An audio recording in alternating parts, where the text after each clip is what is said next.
¿Cómo están ustedes? Bienvenidos nuevamente a Hablemos de Justicia, un programa del canal de televisión del Poder Judicial que busca, como su nombre lo dice, dialogar, conocer, vincularnos con expertos para analizar diferentes temas de interés ciudadano. En este capítulo vamos a hablar de la protección que tienen las víctimas en el sistema penal. Quiero presentar a los tres invitados que tenemos en este capítulo. A mi derecha, Angélica María Palacios, ella es jueza titular del 12º Juzgado de Garantía. Muchas gracias por estar acá. Gracias a usted. Luego sigue Javier Armendáriz, él es decano de la Facultad de Derecho de la Universidad San Sebastián y también ex fiscal metropolitano Oriente. Muchas gracias, Javier. Muchas gracias por la invitación. Y por último, Alejandra Mogor, ella es socióloga de la Universidad de Chile y también coordinadora del programa y proyectos del Centro de Estudios de Seguridad Ciudadana de la misma Casa de Estudios. También, muchas gracias. Gracias a ti por la invitación. Dialogar sobre temas de interés para la ciudadanía que tienen vinculación con la justicia. Este es el sello de este programa.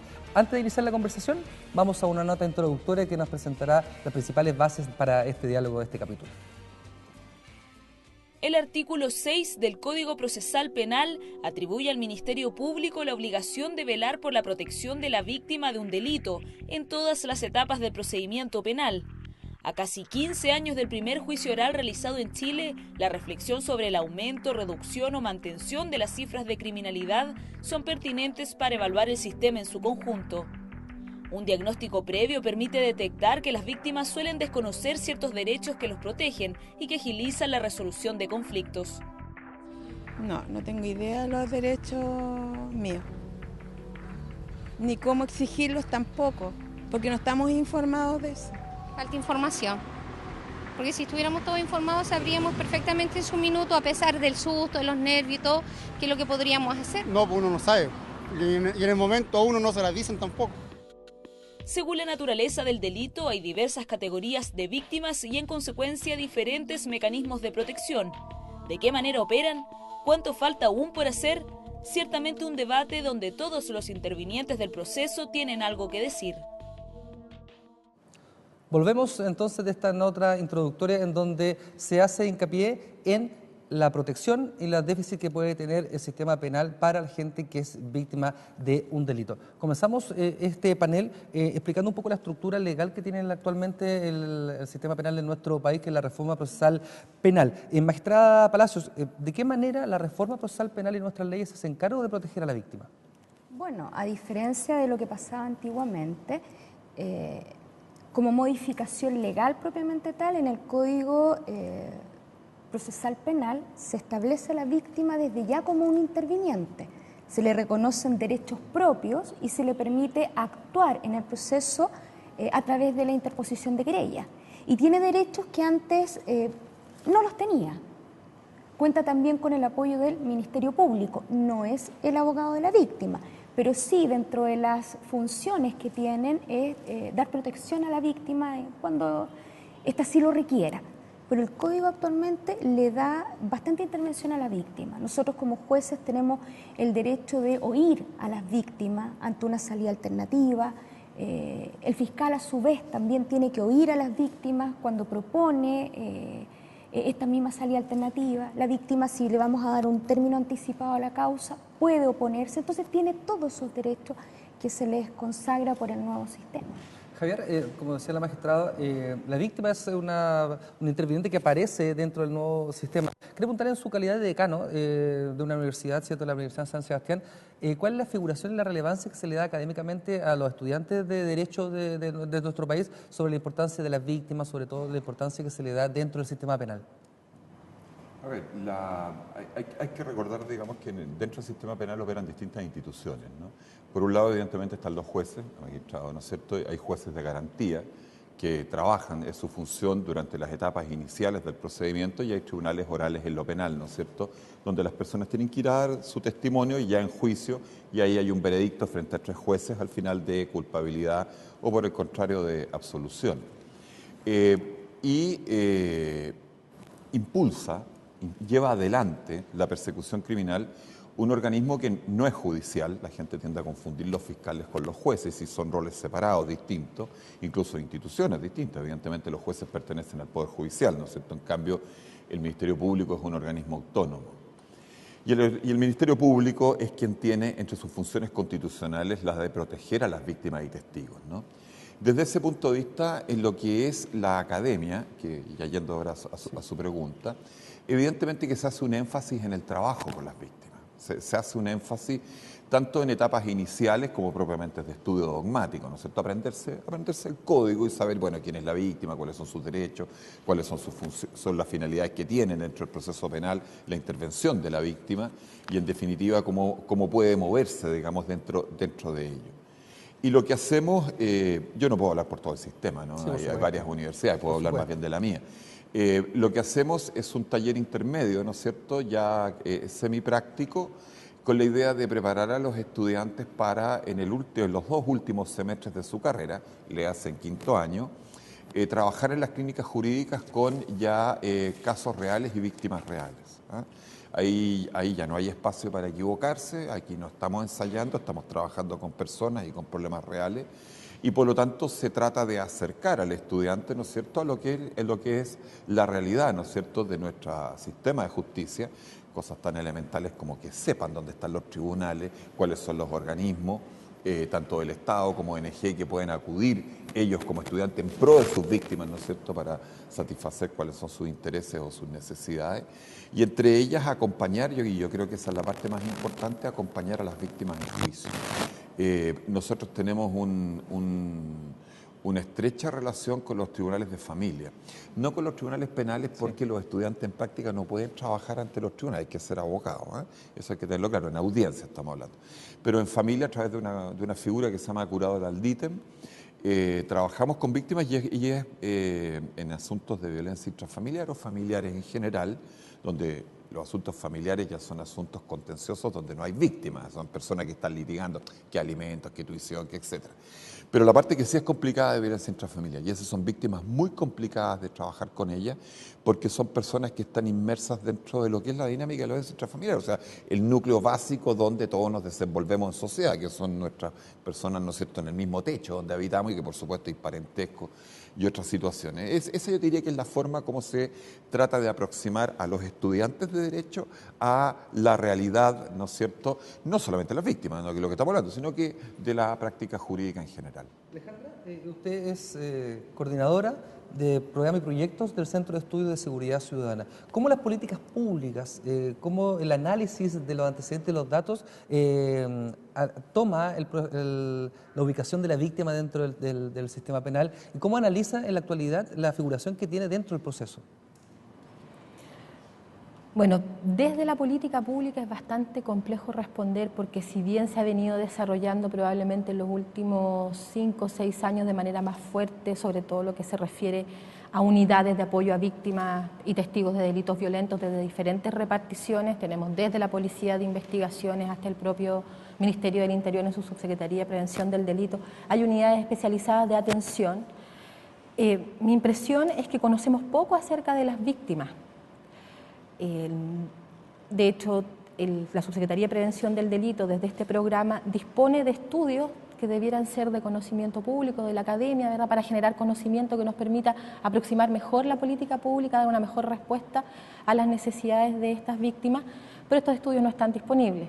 Y es bastante curioso porque usted puede ver ahí el listado de estudios, más cuando hace clic, error 404, y no se accede a ello. Entonces hemos conocido poco, desde la academia incluso se ha producido poco conocimiento en torno a las víctimas en general, de los delitos que conocemos como de mayor connotación social. Hay un estudio de nuestro centro del año 2005-2006 que intenta perfilar las víctimas, pero entonces no disponíamos nosotros en Chile de un aparataje de información, como es hoy día una cadena de encuestas nacionales urbanas de seguridad ciudadana que nos permita efectivamente caracterizarlas y distinguirlas, quiénes son las víctimas ocasionales y quiénes son las víctimas reiteradas de delito. Nosotros podemos distinguir, por una parte, quiénes han sido víctimas de un delito en un momento determinar un periodo de tiempo específico, quienes han sido víctimas más de una vez del mismo delito y quienes han sido víctimas de múltiples delitos de manera reiterada, siempre en un periodo de tiempo determinado.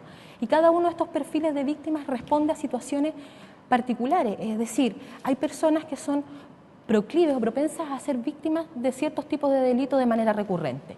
Y esto tiene que ver también con patrones de conducta de las víctimas. Es decir, si yo habitualmente utilizo mi celular de manera descuidada en espacios de alta concentración de personas, es muy probable de que yo sea víctima del robo de mi celular de manera más frecuente, o tengo una mayor probabilidad de ser víctima y revictimizada que quien no utiliza de esta manera el celular. Es decir, por una parte poder caracterizarlas, saber quiénes son, qué tipos de delitos las afectan, en qué circunstancias, cuáles son, se habla de 3 elementos que deben converger. Por una parte, un autor motivado, ¿verdad? Es decir, una persona que esté dispuesta a cometer el delito. Por otra parte, una víctima en condiciones de ser víctima, esto de andar con el celular en la calle, ¿verdad? Y en tercer lugar, que las condiciones del ambiente sean propicias para que se cometa un delito. Es decir, si yo tiendo a caminar por sectores de escasa iluminación, tengo probablemente más posibilidades de ser víctima de un asalto sexual que si camino acompañada por lugares bien iluminados, ¿verdad? Entonces, este tipo de patrones requieren ser estudiados para también generar una política pública, no solo de atención de las víctimas cuando ya lo fueron, sino que además nos permita educar a la población respecto de qué medidas debo tomar yo como ciudadana respecto de mis patrones de conducta para evitar ser víctima por primera vez o ser víctima reiterada de un delito. Este programa se llama Hablemos de Justicia y queríamos incluir un cuarto invitado que es la gente que está en la calle, la ciudadanía que también tiene muchas dudas frente a esta temática. Los invito a revisar la primera pregunta ciudadana del capítulo de hoy. ¿Yo puedo negarme a declarar delante del imputado? La pregunta está hecha, quiero partir con usted, magistrada. ¿Puede una persona negarse a declarar, por ejemplo, frente a su víctima en un juicio abreviado, en un juicio oral dentro del sistema penal? Absolutamente. O sea, nadie puede obligar a una víctima, dijéramos, a declarar. Es lo que, en términos más técnicos, se denomina la víctima renuente.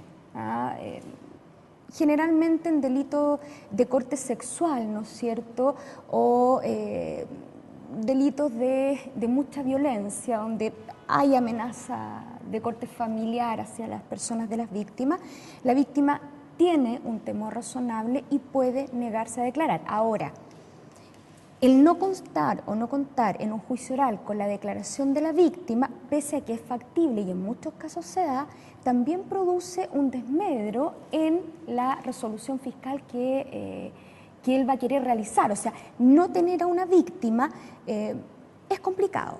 Su declaración puede suplirse por otros medios, pero no nos olvidemos que aquí es una oralidad, por lo tanto, desde los aspectos subjetivos hasta objetivos, cuando uno como tribunal ve a la persona de la víctima, aprecia toda la parte subjetiva, el daño, eso a uno como juez, ¿no es cierto?, le interesa y le sirve para poder resolver, pero de que puede negarse, sí.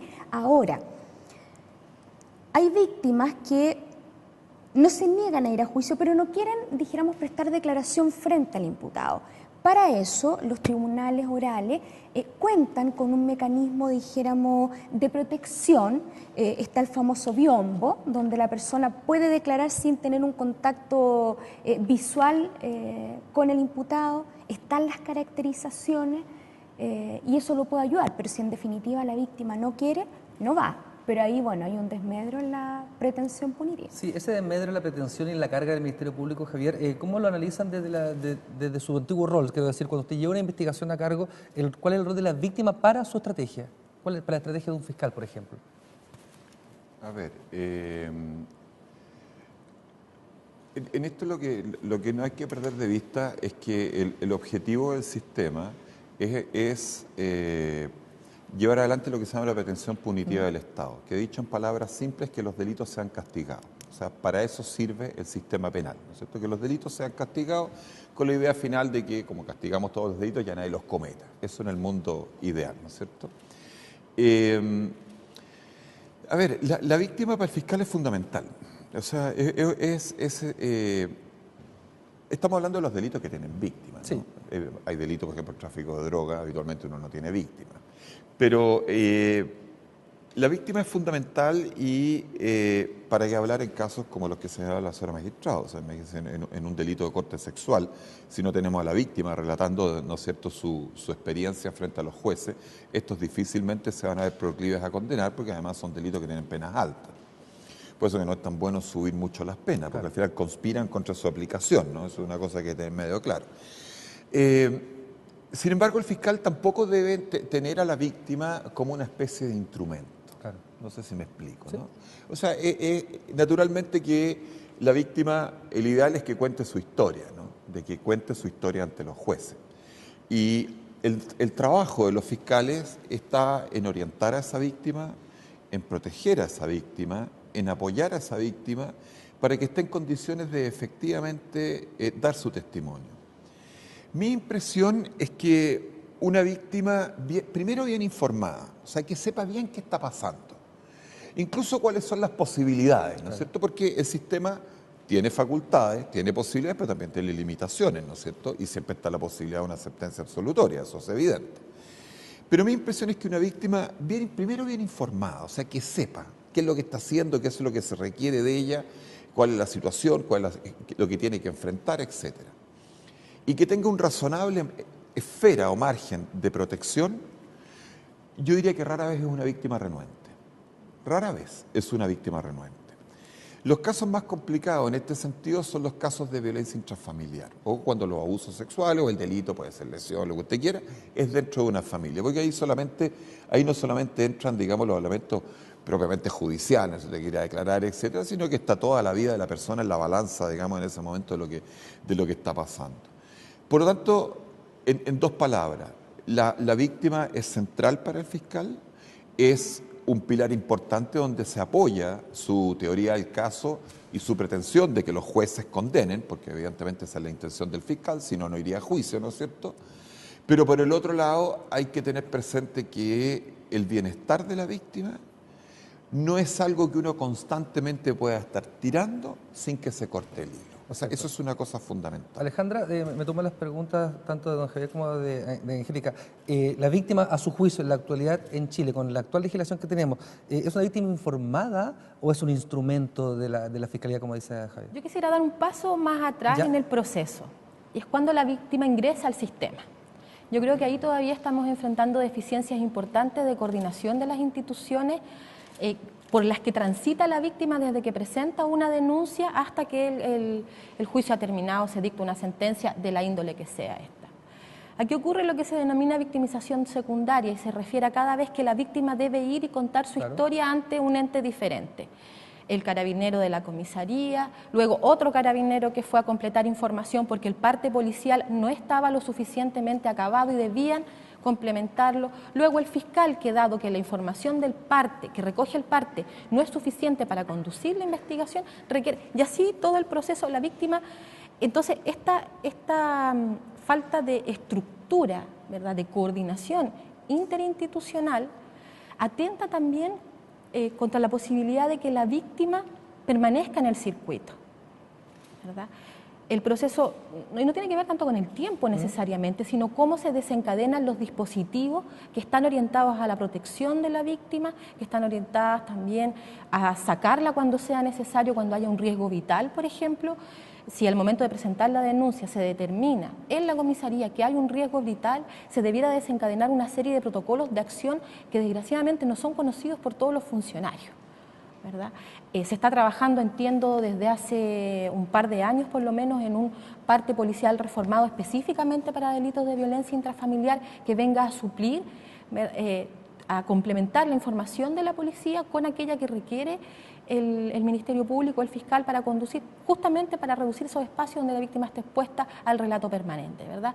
Entonces, ahí hay un punto que me parece fundamental, porque si pensamos si vamos a llegar o no con víctimas al juicio, y concuerdo absolutamente con los compañeros de panel en que su participación es fundamental para mí como un ciudadano común y corriente, si yo espero que los delitos sean sancionados, ¿verdad?, aquellos que me afectan a mí y afectan a cualquier otro, yo debo ser una parte activa en todo el proceso. Claro. ¿Verdad? Porque quedarme en mi casa esperando que otros arreglen el problema, que en este caso me afecta directamente, me debilita, ¿verdad? Entonces, pero ¿cómo desde la política pública nuevamente vamos articulando las redes que permitan, sobre todo en los temas de violencia intrafamiliar, porque efectivamente cuando se afecta aquel espacio donde tú debes sentirte protegido, cuando tú tienes miedo corres a tu casa, pero si el miedo está en tu casa, ¿hacia dónde corres, verdad? Exacto. Entonces, allí hay una deficiencia importante que todavía debe estar antes de la discusión, me parece a mí, que estábamos teniendo. Lo invito a ver la segunda pregunta ciudadana, por favor. ¿A quién puedo acudir para pedir una orden de alejamiento? La pregunta está planteada. Yo soy víctima, ¿cierto? Pregunta la ciudadanía. ¿A quién debo recurrir para pedir protección? Y me interesa saber también cuándo pedir protección, porque debe haber algunos estándares para que el Estado le provea no esta seguridad. Le doy la palabra tanto a la magistrada como a don Javier. A ver, la víctima tiene canales de acceso y se ha ido viendo una mayor preocupación de los entes públicos, ¿no es cierto?, por tratar de darle una mayor acogida a las víctimas, sobre todo de lo que es la violencia intrafamiliar. La ley 20.066, que es la que establece, dijéramos, el tema de violencia intrafamiliar, permite, a diferencia de lo normal en materia delictiva, que la persona incluso pueda pedir medidas de protección antes de la formalización, cuando existe un real temor respecto de la víctima. Puede recurrir a los tribunales, puede recurrir a las policías y sobre todo al Ministerio Público. Las denuncias las puede hacer en la Fiscalía y los fiscales, por supuesto, con los equipos que cuentan, psicólogos, asistentes sociales, evalúan, dijéramos, el nivel de peligro. Ahora, yo quiero enlazar esto con la pregunta anterior. Para que todo esto funcione es necesario, sobre todo en el área de violencia intrafamiliar, tener una víctima comprometida. Y yo me refiero a una víctima que esté dispuesta a mantener su denuncia y a acompañar al fiscal, ¿no es cierto?, en todo el proceso. Es muy habitual que incluso víctimas que están con medidas de protección al poco tiempo quieren desistirse de la causa porque en realidad o los hechos no fueron tan así o necesitan volver por el marido por un tema económico. Entonces, si tampoco desde esa perspectiva la víctima tiene un compromiso real, es más complejo. Javier, ¿el Estado está capacitado a nivel de infraestructura, a nivel de personal, para brindar esta protección? Vemos constantemente en los medios de comunicación la noticia que se cometen delitos estando algunas personas con medidas de protección porque la visita de carabinero era una vez al día o dos, etcétera, porque la persona se acercó al imputado. O sea, ¿están las condiciones para que el Estado proteja a las víctimas en esta situación? Mira, una de las cosas más difíciles que hay en esto que estamos hablando es la protección de víctimas. Es un tema que primero hay que identificar de qué víctima estamos hablando. Es distinto el testigo, por ejemplo, contra una asociación ilícita, que lo que es la señora con el marido, ¿no? Son víctimas de distinto tipo y que requieren un abordaje totalmente distinto. Proteger personas es muy difícil. Tomemos, por ejemplo, el caso de una persona que es testigo contra una asociación ilícita criminal y que teme por su vida. La verdad que no teme solamente contra su vida. Protegerlo a él es protegerlo a él y a su familia. Y puede ser protegerlo a él, a su familia y además a su sobrino. Claro. Y además quizá a un amigo. Al final uno casi llega a la tentación de ponerlos a todos entre un estadio, digamos, y eso evidentemente que es absurdo. En Chile, afortunadamente, delitos graves contra víctimas, en términos de testigos y víctimas, son pocos. La protección sí existe, hay pautas de riesgo. Sí. Cuando usted tiene una denuncia por delito intrafamiliar, le van a presentar una pauta de riesgo, le dicen es primera vez que hay una agresión, existe otras veces, la persona toma droga, tiene armas, le ha gritoneado, o sea, hay unas pautas, hay unos números y qué sé yo. Pero es muy difícil porque por la condición de familiar, la otra persona sabe dónde vas, a qué hora vas, sus derechos, etc. O sea, ahí, en realidad para proteger a una persona 100%, tendríamos que llegar, para que se entienda bien, al carabinero per cápita. Claro. No sé si me explico. Sí, obvio. O sea, que hay un carabinero al lado de la persona y eso evidentemente no puede ser y le arruina la vida a cualquiera y además de arruinarse la Carabineros de Chile, ¿no es cierto? Pero hay medios. Y ahí yo diría... hay que echar a andar la imaginación, hay que echar a andar las coordinaciones y, por ejemplo, hemos visto que buenos sistemas son teléfonos de riesgo o alarmas de riesgo. ¿Qué son? Es un teléfono que a ti te pasan o una alarma que está instalada en tu casa que no es una alarma que suene, sino que cuando uno aprieta te conecta con un call center. Señal, claro. Ese call center es contratado o operado por funcionarios de la Fiscalía, depende de qué estamos hablando, y te ofrece 24 horas. ¿Cuál es la ventaja? Saben de inmediato cuando llamas quién eres, sabes cuál es tu riesgo. Estos operadores algunas veces nos han evitado delitos graves, Por ejemplo, que la persona, la víctima, le pasa el teléfono, le diga quieren hablar contigo. Y eso lo desconcierta. ¿Quién es esta persona que me está diciendo que usted está cometiendo un delito, lo va a cometer? Y da tiempo para que llegue la policía. Lo que estoy tratando de demostrar es que es una realidad diversa, es una realidad compleja, que lo que menos que hay que hacer es tratar de enfrentarlo con rigideces, con pautas demasiado estrictas, y sobre todo hay que irse al caso a caso, porque mi experiencia con las víctimas es que lo que más le molesta a una víctima, ¿sabe lo que más le molesta? Es que la ignoren, que no la escuchen, que no se encuentre un espacio, que le pasó algo y todavía no puede contar su historia, todavía no tiene un camino claro. Esa es la víctima que está más desprotegida, es la víctima que está más vulnerable y lo que es peor, es una víctima que no va a cooperar con el sistema.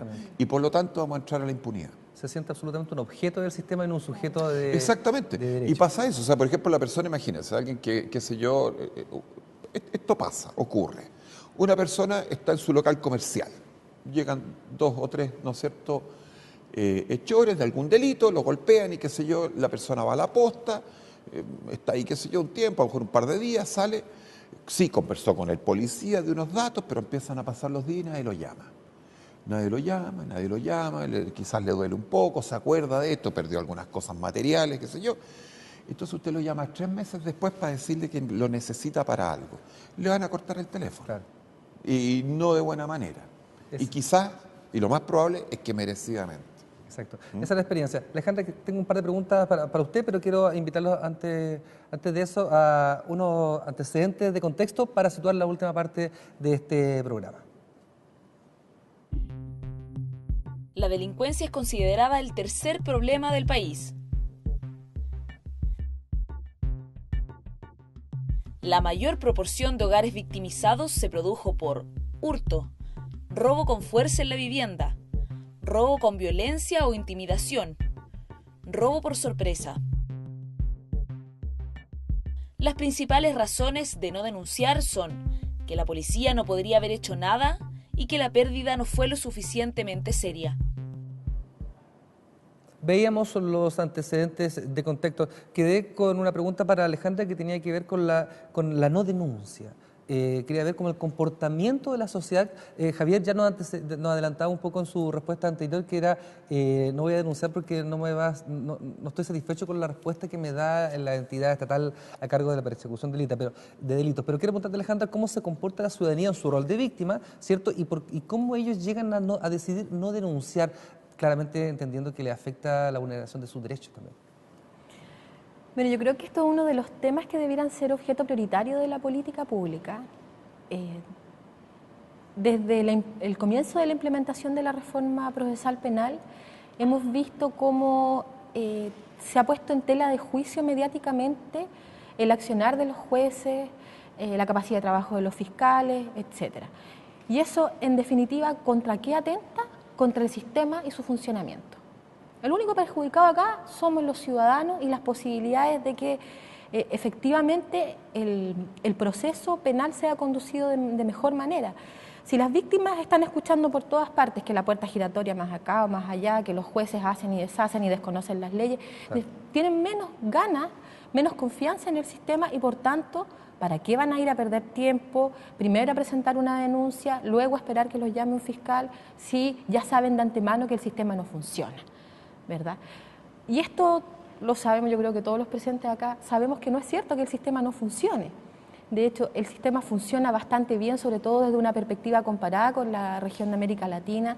Nuestras tasas, la proporción de personas encarceladas cumpliendo sentencia es a la inversa respecto del resto de los países, es decir, que hay un sistema que está funcionando.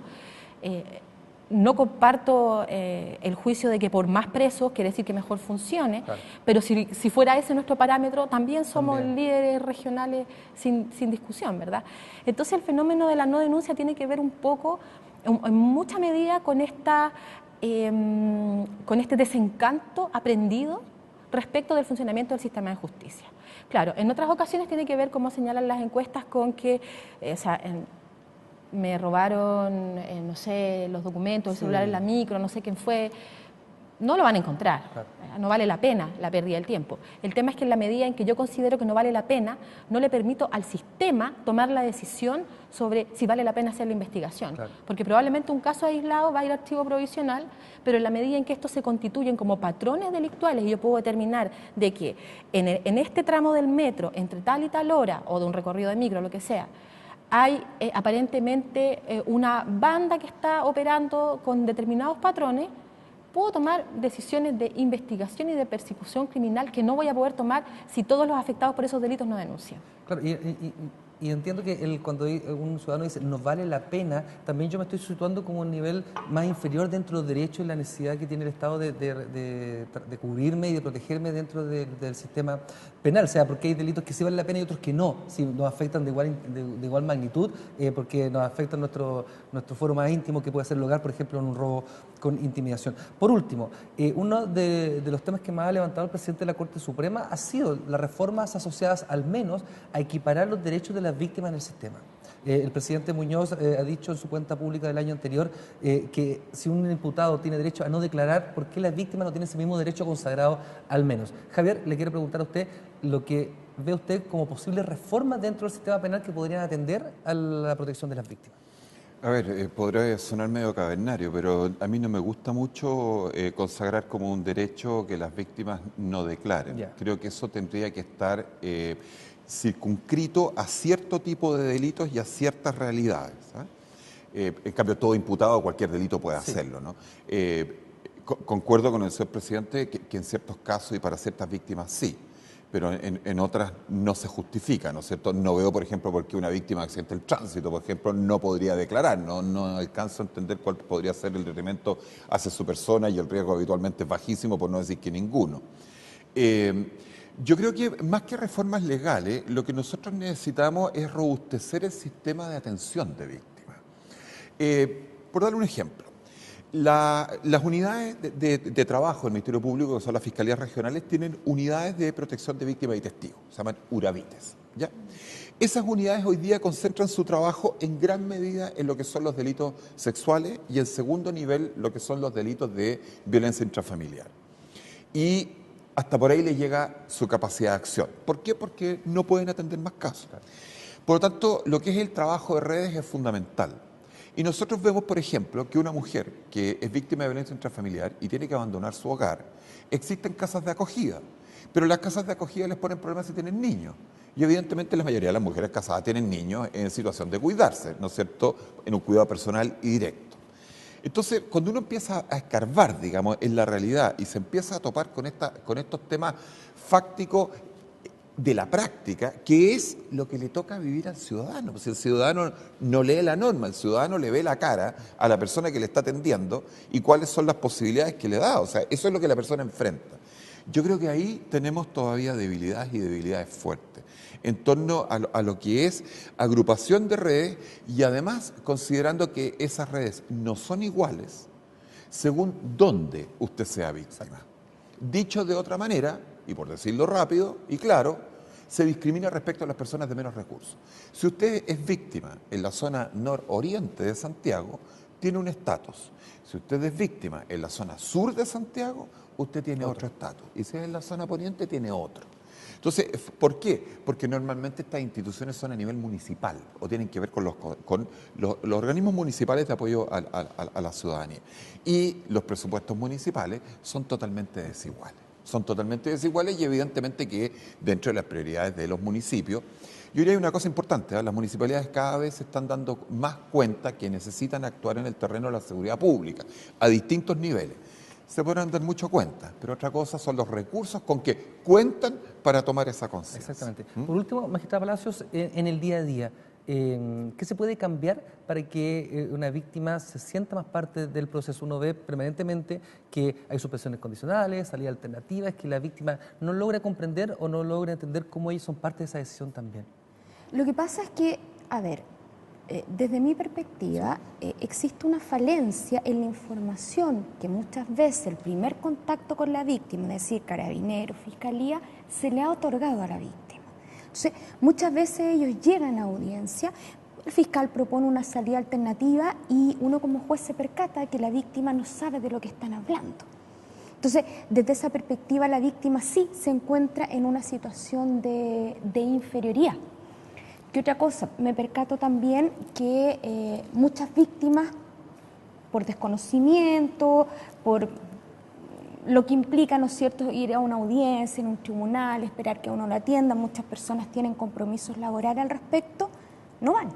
Entonces, cuando no está la víctima presente en el juicio, o en el tribunal, mejor dicho, y el fiscal propone una salida alternativa como es la suspensión condicional de procedimiento, yo como juez, al no tener a la víctima, al haber sido ella notificada válidamente y no haber concurrido, puedo resolver perfectamente esa salida alternativa, sin necesidad de citar a un nuevo día y hora o ver otra forma. Pero creo, y en general, no solo en relación a eso, que a la víctima le falta información. O sea, ellos no cuentan con un organismo como la Defensoría Penal Pública, claro, ¿no es cierto?, que tienen todo un despliegue para el contacto directo con el imputado. Siento que falta como un organismo que se encargue de la víctima en un sentido integral. Sin duda, un interesante tema que abordamos y podríamos estar conversando, ¿cierto?, un par de horas más, pero el tiempo en televisión es acotado. Le quiero dar las gracias por estar acá en la Corte Suprema, por estar acá en un lugar tan emblemático para el Poder Judicial como es el Salón de Honor del Palacio de Tribunales, a Alejandra Mogor, ella es socióloga de la Universidad de Chile y coordinadora del programa y proyectos del Centro de Estudios de Seguridad Ciudadana, Javier Armendáriz, decano de la Facultad de Derecho de la Universidad San Sebastián, y también Angélica María Palacios, jueza de garantía. Muchas gracias a todos por aceptar esta invitación para hablar de justicia. Muchas gracias. Muchas gracias a ustedes.